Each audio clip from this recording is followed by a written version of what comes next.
The Holy Bible, New King James Version, Genesis 45. Then Joseph could not restrain himself before all those who stood by him, and he cried out, "Make everyone go out from me." So no one stood with him while Joseph made himself known to his brothers. And he wept aloud, and the Egyptians and the house of Pharaoh heard it. Then Joseph said to his brothers, "I am Joseph, does my father still live?" But his brothers could not answer him, for they were dismayed in his presence. And Joseph said to his brothers, "Please come near to me." So they came near. Then he said, "I am Joseph your brother, whom you sold into Egypt. But now, do not therefore be grieved or angry with yourselves because you sold me here, for God sent me before you to preserve life. For these 2 years the famine has been in the land, and there are still 5 years in which there will be neither plowing nor harvesting. And God sent me before you to preserve a posterity for you in the earth, and to save your lives by a great deliverance. So now it was not you who sent me here, but God, and He has made me a father to Pharaoh, and lord of all his house, and a ruler throughout all the land of Egypt. Hurry and go up to my father, and say to him, 'Thus says your son Joseph, God has made me lord of all Egypt. Come down to me, do not tarry.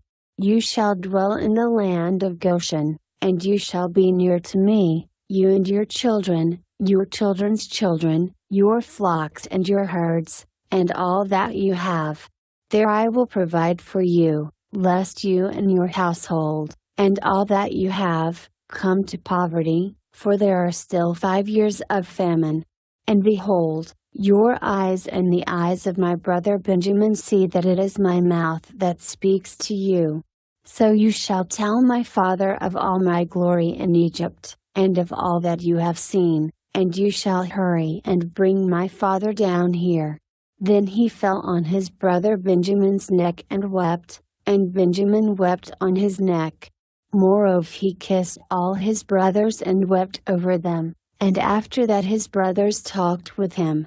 Now the report of it was heard in Pharaoh's house, saying, "Joseph's brothers have come."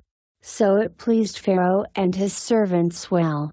And Pharaoh said to Joseph, "Say to your brothers, do this, load your animals and depart, go to the land of Canaan.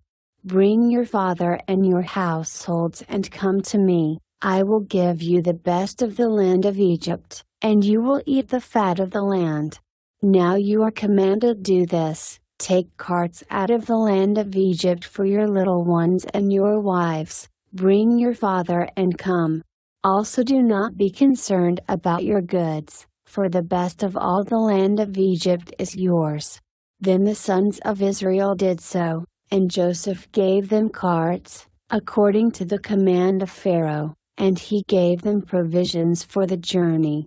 He gave to all of them, to each man, changes of garments, but to Benjamin he gave 300 pieces of silver and 5 changes of garments. And he sent to his father these things, 10 donkeys loaded with the good things of Egypt, and 10 female donkeys loaded with grain, bread, and food for his father for the journey. So he sent his brothers away, and they departed, and he said to them, "See that you do not become troubled along the way." Then they went up out of Egypt, and came to the land of Canaan to Jacob their father. And they told him, saying, "Joseph is still alive, and he is governor over all the land of Egypt." And Jacob's heart stood still, because he did not believe them. But when they told him all the words which Joseph had said to them, and when he saw the carts which Joseph had sent to carry him, the spirit of Jacob their father revived. Then Israel said, "It is enough. Joseph my son is still alive. I will go and see him before I die."